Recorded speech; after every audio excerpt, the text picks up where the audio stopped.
అప్పుడు ఆ ప్రసాదంలో 6వ వంతు మనసు అవుతుంది. ఆ మనసు మన సమస్యకి పరిష్కారం అదే చెప్తుంది అని. కానీ ఒక్క తిరుచెందూరు సుబ్రహ్మణ్యేశ్వర స్వామి వారి ప్రసాదానికి మాత్రం ఒక ప్రత్యేకత ఉన్నది అన్నారు శంకరాచార్యుల వారు. అది ఎక్కడ చేశారు అంటే, అది వెళ్ళి ఎక్కడో హిమాలయ పర్వతాల దగ్గర కూర్చుని సుబ్రహ్మణ్య భుజంగం చేయరు, దాన్ని తిరుచెందూరులోనే చేస్తారు. ఎక్కడ చేసినా ఈ దేవతలందరూ ఒక్కటే, అందరూ ఒక్కటే. నేను ఇవాళ సుబ్రహ్మణ్యం అని పిలుస్తున్నది ఒక పరబ్రహ్మాన్నే, నేను నరసింహ అని పిలుస్తున్నది పరబ్రహ్మాన్నే, పరదేవత అని పిలుస్తున్నది పరబ్రహ్మాన్నే, శివ అని పిలుస్తున్నది పరబ్రహ్మాన్నే. అందుకే ఆ పరవశం. మీరు ఏ గుడికి వెళ్ళమనండి శంకరాచార్యుల వారిని, ఆ గుడిలో ఆయన ఆ పరవశంతో చేస్తారు స్తోత్రం. అప్పుడది మీరు గమనిస్తే మీకెంత భక్తి పారవశ్యాన్ని ఇస్తుంది ఆ స్తోత్రం. తనకి లేనిది ఇంకొకరికి ఎలా ఇస్తుంది? ఉట్టినే కూర్చుని కాగితాల మీద రాసిన పరవశాలు ఎలా ఇస్తాయి? దాని లోపలే పరవశం ఉంది, దాని లోపలే ఆ తాదాత్మ్యత ఉన్నది. అది చదివిన వాళ్ళకి అదే ఇస్తుంది. అందుకే ఆయన సుబ్రహ్మణ్య ప్రసాదం గురించి శ్లోకం చేశారు. అక్కడ చెప్పారు ఈ భగంతర వ్యాధి సంబంధ విషయాన్ని. అపస్మార కుష్ఠక్షయార్ష ప్రమీహ జ్వరోన్మాద గుల్మాది రోగాన్ మహాంతం. మూలవ్యాధి అంటారే, దాని గురించి కూడా అక్కడే చెప్పారు.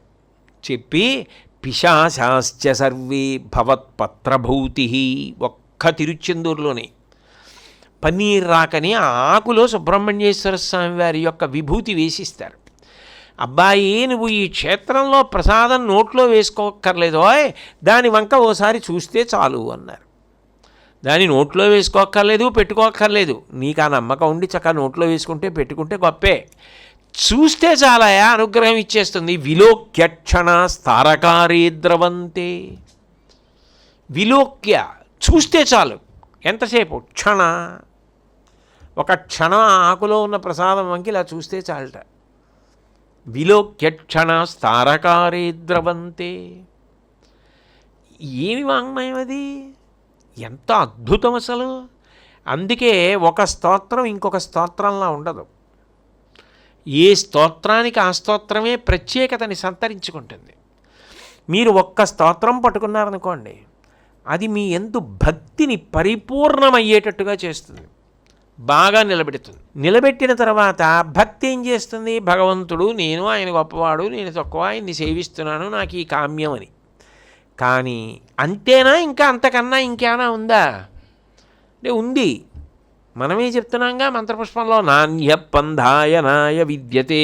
అబ్బాయి ఇది కాదో ఈ పద్ధతి, అసలు బ్రహ్మమును తెలుసుకోవడానికి, భగవంతుణ్ణి తెలుసుకోవడానికి మార్గం వేరొకటి ఉంది, ఇవన్నీ కాదు. ఇక్కడే ఉన్నాడు. నీవారస్సూకవత్ తన్వీ పీతాభాస్వత్యనూపమా. ఇక్కడే వెలుగుతున్నాడు పద్మం చివర, ఇలా వంగిన పద్మం చివర వెలుగుతోంది కాంతి, అది పరబ్రహ్మం అని చెప్తున్నాం. అప్పుడు ఎక్కడ వెతకాలి? ఇక్కడ వెతకాలి. అంతర్ముఖ సమారాధ్య బహిర్ముఖ సుదుర్లభ. అప్పుడు ఇక్కడ వెతకాలంటే ఎలా?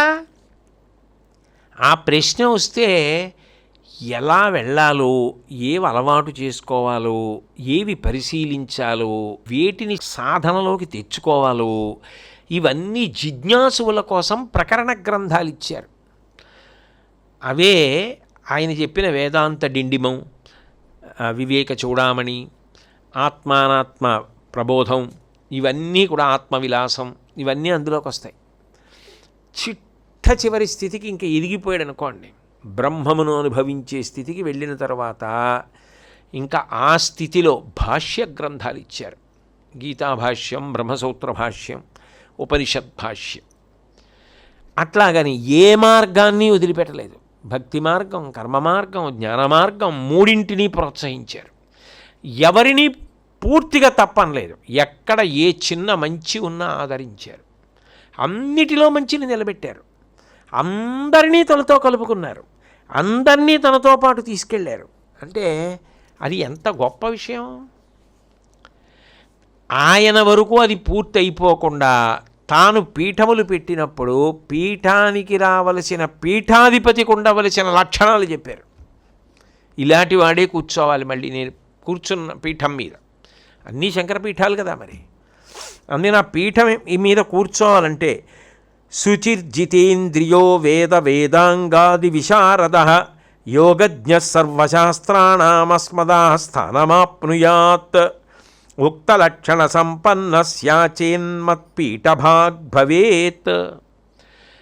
పీఠాలు 4 పీఠాలలో పీఠాధిపతులు కావాలి అంటే ఇవి అర్హతలు అని ఆయనే నిర్ణయం చేసేశారు. ఒకటి, పవిత్రమైన జీవనము కలిగిన వాడై ఉండాలి. ఏ క్షణంలో ఎక్కడా అపవిత్ర జీవనం ఉండకూడదు. ఇంద్రియములను గెలిచిన వాడై ఉండాలి. వేదాంగముల యందు శాస్త్ర పండితుడై ఉండాలి. సర్వశాస్త్రముల యందు ప్రతిపాదింపబడిన యోగ విద్యలన్నీ తెలిసినవాడై ఉండాలి.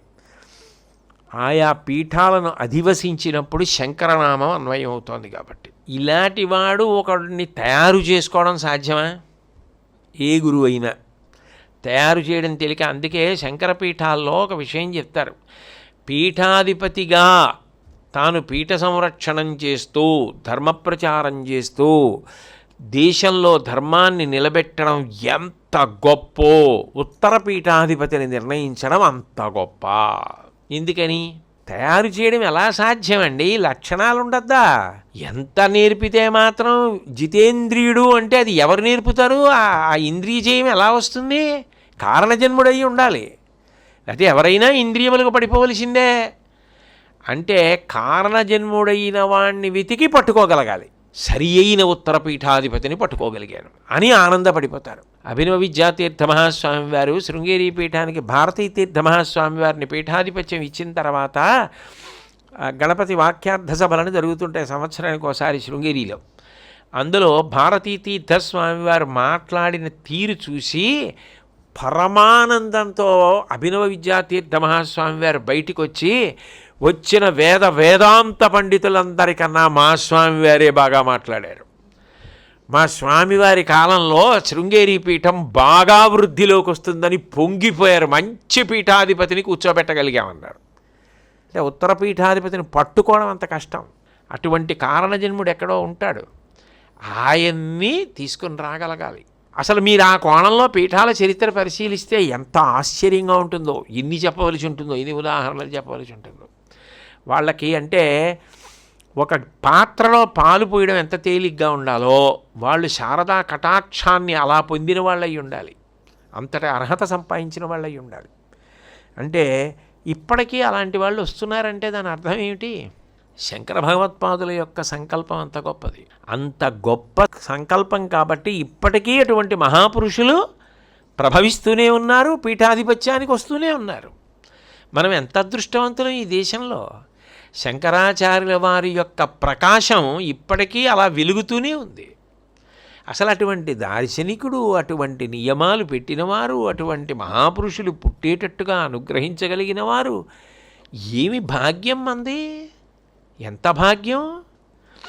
కాబట్టి దానికి ఒక చిన్న ఉదాహరణ నాకు జ్ఞాపకం వస్తోంది. అది మీతో పంచుకునే ప్రయత్నం చేస్తాను.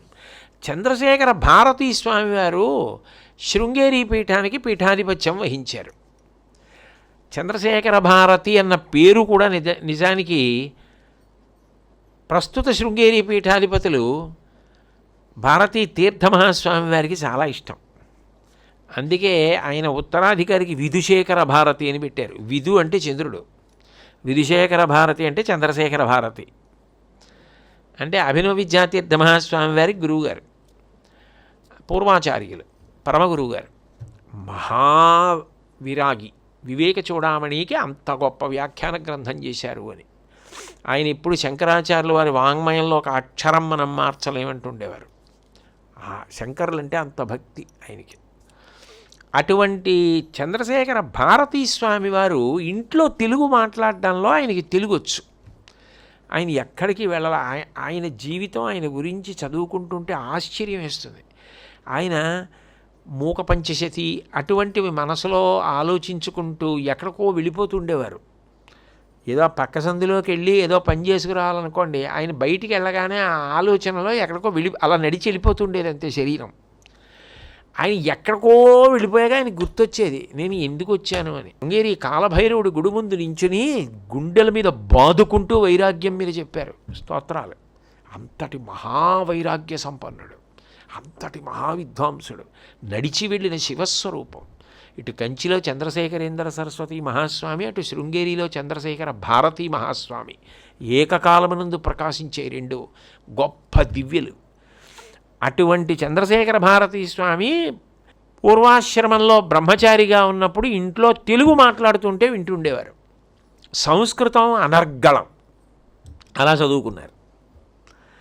అక్కడ స్థానికంగా కన్నడ దేశం కాబట్టి ఆయనకు కొంచెం కన్నడ వచ్చు. ఆయన పీఠాధిపతి అయ్యారు. అయిన తర్వాత ఆయన ద్రవిడ దేశం వెళ్ళారు. ద్రవిడ దేశం అంటే తమిళనాడు. మొట్టమొదటిసారి వెళ్ళారు. ఆ పీఠానికి చాలా కాలం నుంచి సర్వాధికారి అంటారంటే పీఠం యొక్క పరిపాలన చూస్తారు. శ్రీకంఠ శాస్త్రి గారని ఉండేవారు. ఆయన చంద్రశేఖర భారతీ స్వామి వారి ముందు ఉన్నటువంటి గురువు గారి గురించి కూడా ఆయనకి తెలుసు. ఆయన దగ్గర కూడా చేశారు. సచ్చిదానంద శివాభినవ నరసింహ భారతీ స్వామి వారిని ఆయన దగ్గర కూడా ఉన్నారు. అందుకని చంద్రశేఖర భారతీ స్వామి వారికి ఏ భాషలు వచ్చు ఏమిటి అన్నీ తెలుసు. ఆయనకి తమిళం రాదన్న విషయం కూడా తెలుసు శ్రీకంఠ శాస్త్రి గారికి. ఆ రోజు సాయంకాలం సభలో మాట్లాడాలి. చంద్రశేఖర భారతీ స్వామి వారు అనుగ్రహ భాషణం చేయాలి. అకస్మాత్తుగా ఆ ఊళ్ళో ఉన్న వాళ్ళందరూ కూడా చాలా గట్టి పట్టు పట్టేశారు.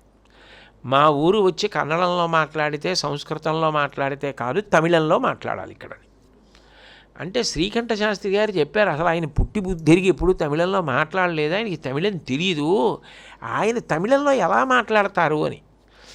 వీళ్ళు లేదు నే తమిళమే మాట్లాడాలన్నారు. అంటే శ్రీకంఠ శాస్త్రి గారు అన్నారు, ఓ పని చేస్తాను, ఆయన సంస్కృతంలో మాట్లాడతారు, నేను తెలుగులో తమిళంలోకి అనువాదం చేస్తానన్నారు.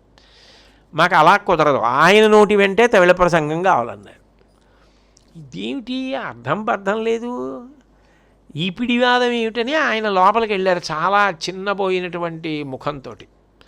వెడితే చంద్రశేఖర భారతీ స్వామి వారు చూసి ఏమి చిన్నబుచ్చుకున్నారు, ఏమైంది అని అడిగారు. అడిగితే ఇలా తమిళంలో మాట్లాడమని హఠం చేస్తున్నారు, నేను శ్రీవారు ఎలాగా అని బెంగపెట్టుకున్నాను. ఏం పోయింది, 4 ముక్కలు చెప్తే అయిపోదా అన్నారు. అంటే ఆయన స్వామివారి వంక చూసి ఓహో ఎప్పుడో ఎవరో తమిళం వచ్చిన వాళ్ళు వెళ్తే 2 ముక్కలు నేర్చుకున్నారేమో, అవే ఏదో 4 ముక్కలు 1 నిమిషం 2 నిమిషాలు ఏదో మాట్లాడేస్తారేమో, అయిపోతుందేమో, మొత్తం మీద ఏదో తమిళం మొత్తం మీద 4 ముక్కలు చెప్తానన్నారు, అదే చాలని సరేలేండి 1 నిమిషం 2 నిమిషాలు మాట్లాడుతురు కానీ అన్నట్టుగా అనుకుని వెళ్ళిపోయారు. ఆయన సభలోకి వచ్చారు చంద్రశేఖర భారతీ స్వామి వారు. తమిళనాడులో తమిళం మాట్లాడేటటువంటి విద్వాంసులు కూడా తెల్లబోయేటటువంటి గ్రాంధిక తమిళంలో 1.5 గంట సేపు మాట్లాడారు. మాట్లాడి లోపలికి వెళ్ళిపోయారు. శ్రీకంఠ శాస్త్రి గారు నిలువున పడిపోయాడు. ఈయనకి ఎలా వచ్చింది అసలు ఇంత తమిళం, ఎలా చెప్పారు ఇంత తమిళం, విద్వాంసులు కూడా మాట్లాడలేని తమిళం, అంత గ్రాంధికమైన తమిళం ఎలా మాట్లాడారని ఆయన నవ్వారంతే. అది అపర శారదాస్వరూపం. శారదకి వచ్చినవి రానివి అని ఉంటాయా? అట్లా ఉండదు కదా. అది శంకర భగవత్పాదుల యొక్క సంకల్పం. మహామతినే నమః, మహామతయే నమః. ఆయన ఒక నిర్ణయం చేసి ఒక సంకల్పం చేస్తే అటువంటి మహాపురుషులు వచ్చారు. ఈ దేశంలో గర్వపడవలసింది, దేశంలో గుర్తుపెట్టుకోవలసింది, ఈ దేశంలో మనం వెనక పరిగెత్తవలసింది అలాంటి వాళ్ళకు తప్ప అయిన ప్రతివాడితోనూ పరిగెత్తక్కర్లేదు. కొంతవరకే జీవితంలో బాగా పరిగెత్తవలసింది, గుర్తుపెట్టుకోవలసింది వాళ్ళు. కాబట్టి అంత గొప్పగా ఆయన నిర్ణయాలు చేశారు. అట్లాగే అసలు పేరు పెట్టడంలో గొప్పతనం. ఇప్పుడు పేరు పెడతారు, పేరు పెడితే ఏదో పేరు పెట్టమన్నారు కదా అని పెట్టేయడం కాదు. పేరు పెట్టేటప్పుడు ఆలోచించి ఇటువంటి వికసనం ఉండాలని దానికి తగిన పేరు పెట్టాలి అంటే అది ఎంత గొప్పగా పెట్టాలి. ఆయన ఎంతో ఆలోచించి కాదు అలవోకగా చెప్పారు. నేను ఇందాక మీకు చిత్తరామనాయ పీఠాల గురించి చెప్పాను. ఆ పీఠాధిపతులకి చివర ఉండవలసిన సన్యాసనామాలు చెప్పారు ఆయన.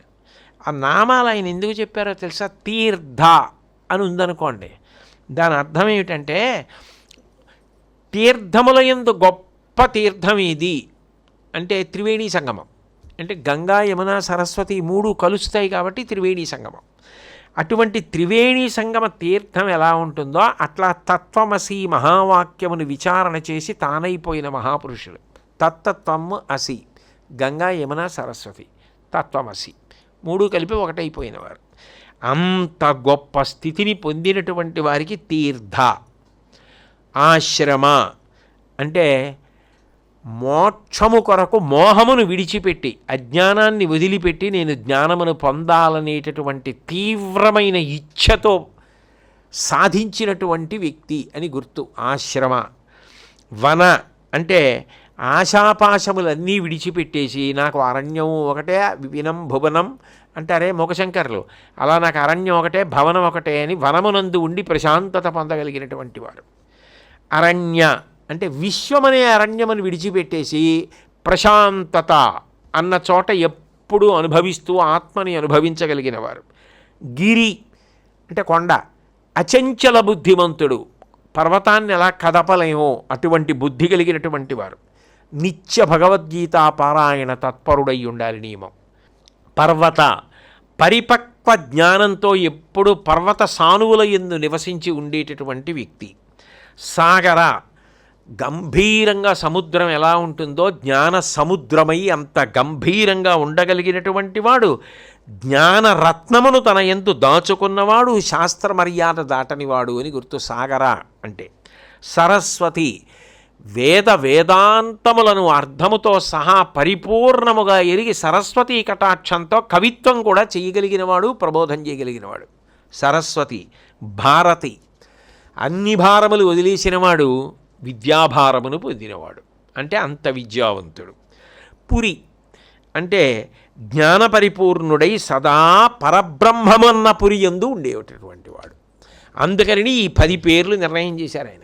అంటే పేరు పెట్టడం అంటే ఏదో పేరు పెట్టడం కాదు, పేరు పెట్టడం వెనక అంత ఆలోచన ఉంది. సన్యాసనామం చివర పీఠాధిపతికి అది ఉంది అంటే వాళ్ళు ఆ కోవకు చెందినవారు అని గుర్తుపట్టమని. అంత గొప్ప పేర్లు నిర్ణయం చేశారు. ఇంకా ఆయన మేధస్సు, ఆయన వాదన పటిమ, ఆయన అనుగ్రహ శక్తి, ఆయన ఓర్పు, ఆయన కారుణ్యం అనేక పర్యాయాలు మనం సాధ్యమైనంత వరకు పరిశీలించాం. ఏదో సముద్రాన్నంతటినీ చూడగలమా, అందులో ఒక నీటి బిందువుని పరిశీలించామంతే. 2 మతోచ్ఛేత్రే నమః. 72 అవైదికమైనటువంటి వాదనలను, వేద విరుద్ధమైనటువంటి వాదనలను ఆయన తన వాదన పటిమ చేత గెలిచినవారు. గెలిచినవారు అన్న మాటకు అర్థం ఏమిటి అంటే వాటన్నింటినీ గెలవడం, ఏదో ప్రతివాదుల మీద నేను గెలిచానన్న తృప్తి కోసం తన మేధా సంపత్తితో అవతల వాళ్ళ నోళ్ళు మూయించడం అది కాదు. అందులో ఎంత మంచి ఉందో ఆ మంచినంతటినీ అంత సాదర బుద్ధితో ఆయన అంగీకరించారు. అంగీకరించి ఎక్కడ ప్రమాణమునకు నిలబడదో, ఎక్కడ అంతిమ ప్రయోజనాన్ని ఇవ్వదో అక్కడ దాన్ని నిరూపించి వాళ్ళు కూడా ఒప్పుకుని తనని అనుసరించేటట్టు చేయగలిగారు.